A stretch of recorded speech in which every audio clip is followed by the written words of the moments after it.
Poeti dhe piktori Masar Kupa ka promovuar sot dy vëllimet e tij më të reja poetike, jetë me imazhe dhe imazh pas imazheve. Nëpërmjet vargjeve të tij, Kupa i ftoi të pranishmit në një botë ku poezia nuk është thjesht fjalë, por jetë që merr formë nëpërmjet imazheve të mendjes dhe të zemrës. Redaktorja e dy librave Migena Arllati u shpreh se poezitë e autorit përçojnë një frymëzim të veçantë dhe ofrojnë lexuesve një arratisje të ndjeshme nga përditshmëria. Me këto vëllime, autori sikur ka dashur të na ftojë, ejani të frymëzohemi së bashku. Me poezi jo vetëm që na frymëzojnë, por edhe na mbushin me emocion, na mbushin me dëshirë, na mbushin me qytetari dhe pastaj me pasionin për të shkruar, me pasionin për të lexuar.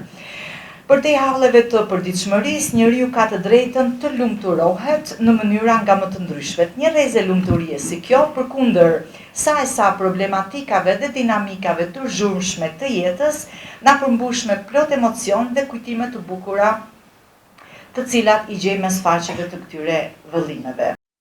Këto dy prurje të reja në letërsi i vlerësoi shumë edhe Muharrem Kurti, kryetari i klubit letrar John Nicol Kazazi në Gjakov. Kjo që shikoj të mbylloj krimtarie edhe në ngjyrat edhe në vargnim, zip se anoj ma shumë nga ngjyrat e qeta, nga ngjyrat e portretet, pejsazhet, nga ngjyrat e gjalla që Masari i kombinon dhe i pikturon, edhe në këtë mosh është për t'i marrë dhe për t'ju thënë e për t'a pargëzuar që Masari din të pikturoj, din të na kënaq vazhdimisht në faqen e tij, por edhe në tanin e libër.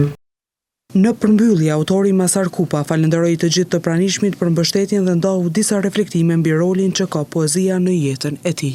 Mesazhi nuk është një mesazh në të vërtetë jashtat imazhe, në të vërtetë imazhe, ku nëpërmes këtyne e tërë jeta ime krijuese është e lidhur me këto. Përmes këtyre dy vëllimeve poetike, Masar Kupa konfirmon edhe një herë se poezia mbetet një udhëtim i brendshëm, ku fjala artistike shndrohet në ndjenjë, kujtim dhe ëndër.